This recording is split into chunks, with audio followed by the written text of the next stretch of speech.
अस्सलाम वालेकुम नाजरीन, जैसा कि आप सब जानते हैं कि मक्का इस्लाम का मरकज है और हर साल हजारों लाखों मुसलमान यहाँ हज और उम्रे की सआदत हासिल करने और अपने ईमान को मजबूत करने के लिए इकट्ठे होते हैं।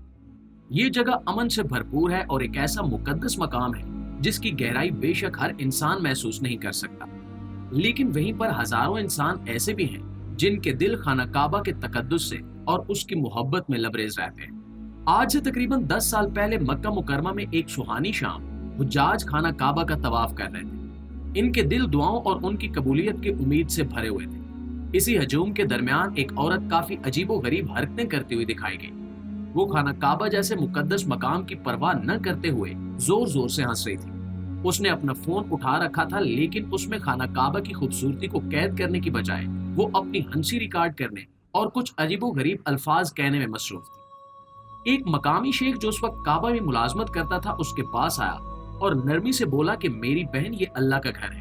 हम यहाँ नमाज अदा करने और एहतराम करने के लिए आते हैं, मजाक उड़ाने के लिए नहीं। शेख को उम्मीद थी कि इसकी ये बात सुनकर वो औरत शर्मिंदा हो जाएगी और अपनी हरकतों से बाज आ जाएगी, लेकिन ऐसा कुछ नहीं। उस औरत ने अपनी फजूल हरकतें जारी रखी और इसी तरह हंसती रही और वीडियो बनाती रही, यहाँ तक कि उसने मना करने वाले अरबी शेख का भी मजाक उड़ाया। शेख ने उससे कहा कि अल्लाह से डरो, एक दिन हम सब ने इस दुनिया को हमेशा के लिए छोड़कर उसके सामने जाना है।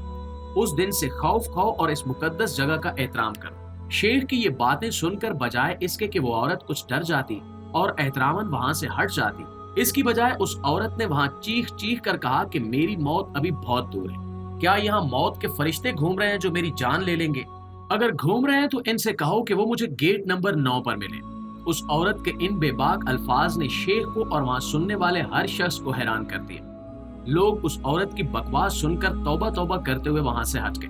नाज़रीन ग्रामी, यकीनन वो औरत मौत और इसकी हकीकत को भुलाते हुए एक बेखबरी की जिंदगी गुजार रही थी। अल्लाह ही बेहतर जानता है कि वो खाना काबा किस इरादे और किस नीयत से आई थी, क्योंकि उसकी हरकतें इबादत और अकीदे से कोसों दूर थी। जब उसने ये सारी बकवासियात कही, उस वक्त कई लोग इसके इर्द गिर्द मौजूद थे जिन्होंने वो सब सुना और ये असर का वक्त था। इसके बाद सब अपनी इबादत में मशगूल हो गए और वो अरबी शेख भी अपने काम पर वापस चला गया। इशा की नमाज का वक्त हुआ तो उस शेख ने नमाज अदा की। इसकी ड्यूटी की शिफ्ट खत्म हो गई और वो अपने घर जाने के इरादे से खाना काबा से बाहर जाने लगा। अब ये इत्तेफाक की बात है कि वो जहाँ से बाहर जा रहा था ये गेट नंबर 9 था। शायद अल्लाह ताला ही उसे कुछ दिखाना चाहता था। गेट के पास पहुंचकर उसने देखा कि यहाँ एक बहुत बड़ा हजूम जमा है। सब लोग बेचैन लग रहे थे और शोर मचा रहे थे। करीब पहुंचने पर शेख को वजह का इल्म हुआ। दरअसल फर्श पर एक लाश पड़ी थी, जिसे देखते ही शेख को फौरन एहसास हो गया कि ये वही औरत है जिससे वो चंद घंटे पहले मिला था। वो बिल्कुल उसी जगह लेटी हुई थी जिस जगह के लिए उसने मौत के फरिश्ते को ललकारा था। यकीनन उसका चैलेंज कबूल कर लिया गया था और वो इस बार वहीं पड़ी थी, गेट नंबर 9 पर। वो औरत अब ना तो हिल रही थी ना ही हंस रही थी। उसके आसपास के लोग इसकी इन हरकतों के बारे में सरगोशी कर रहे थे जो उन्होंने दोपहर से देखी थी। देखने वाले इस औरत के अंजाम से इबरत हासिल करने लगे।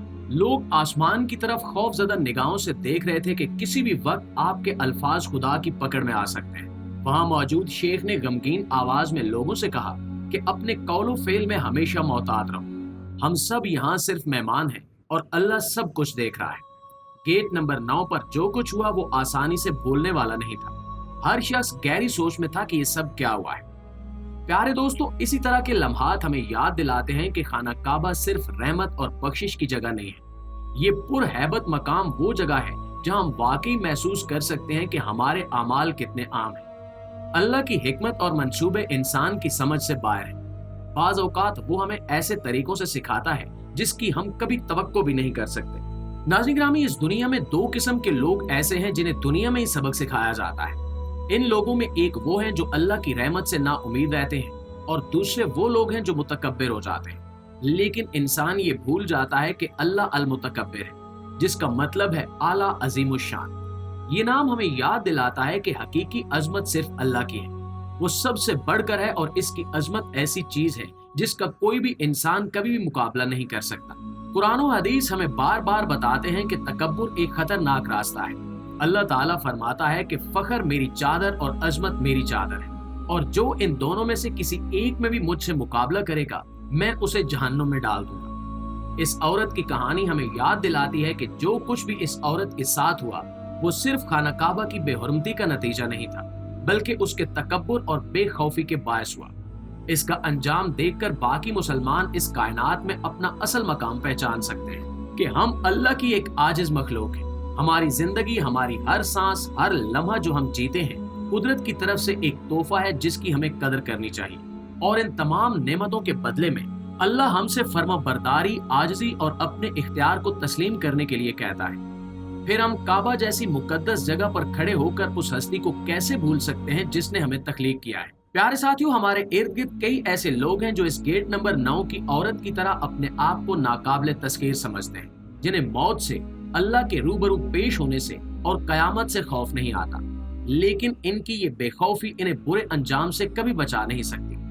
ऐसे लोग अल्लाह ताला के वसीओ अरीज इख्तियारात को चैलेंज करते हुए ये भूल जाते हैं कि इस जमीन पर हमारा वक्त हमेशा के लिए नहीं है, बल्कि अगर वो मालिक कायनात कुन कह दे तो ये वक्त, ये मोहलत जो हमें मिली हुई है, ये पलक झपकते ही खत्म हो जाए। कुरान पाक ऐसे सैकड़ों लोगों की कहानियों से भरा हुआ है जिन्होंने अपने तकब्बुर की वजह से जवाल और सरासर जिल्लत देखी। फिरौन, कारून और नमरूद की जिंदगियां हर मोमिन के लिए सबक है कि आखिरी ताकत अल्लाह ताला के पास है। उसकी रहमत और बख्शिश के दरवाजे हमेशा उन लोगों के लिए खुले हैं जो जमीन पर आजिज़ी के साथ चलते हैं और अपने गुनाहों की मुआफी मांगते हैं। एक मुसलमान के लिए अल्लाह की हिकमत और कुदरत समझने के लिए शद्दाद की कहानी ही काफी है। शद्दाद बड़ी ताकत और दौलत का मालिक बादशाह था, लेकिन वो भी ये भूल गया कि उसके पास ये सब दौलत और इख्तियारात अल्लाह ताला के अता करता है। वो जमीन पर जन्नत बनाकर अल्लाह ताला को चैलेंज करने के ख्वाब देखने लगा। उसके पास बहुत ज्यादा वसाइल थे और उसने बागात, झीलों, चश्मों, बड़ी इमारतों और नायाब फूलों से भरी एक बहुत बड़ी जगह बनाना शुरू कर दी। वो जो ढांचा बना रहा था वो इतना शानदार था कि वो इंसानी सलाहियत से तकरीबन बाहर लगता था। साल दहाइयों में और अशरे सदियों में बदल गए। काम करने वाले कारकुनों की नस्लों ने शदाद के इस ख्वाब को जिंदा करने के लिए मेहनत की, यहाँ तक कि आखिरकार वो दिन आ गया जब ये मुकम्मल हो गया और शदाद पहली बार अपनी तख्लीक को देखने के लिए निकला। जब वो अपनी जमीनी जन्नत के दरवाजों के करीब पहुंचा तो मौत का फरिश्ता उससे मिलने आ गया। यही इसकी सबसे बड़ी कामयाबी के दरवाजे पर शद्दाद की जिंदगी का खात्मा होना था। वो उस जन्नत से महज चंद कदम के फासले पर मौत के मुंह में चला गया, जिसकी तख्लीक में उसने अपनी जिंदगी गुजारी थी। वो उसके अंदर कभी कदम भी नहीं रख सका। दोस्तों, ये वाकया इंसान को इस फानी दुनिया में अपनी हैसियत समझाने के लिए काफी है, लेकिन फिर भी इंसान बेखबर और खताकार है। और जैसे कि सूरह असर में अल्लाह ताला ने फरमाया कि इंसान खसारे में है क्योंकि वो शैतान के वार से खुद को नहीं बचा पाता और तकब्बुर और घुमंड जैसे गुनाहों में पड़कर कुदरत की ताकत को फरामोश कर बैठता है, जिसके बाद रहती दुनिया तक इसका अंजाम आने वाले इंसानों के लिए मिसाल बन जाता है।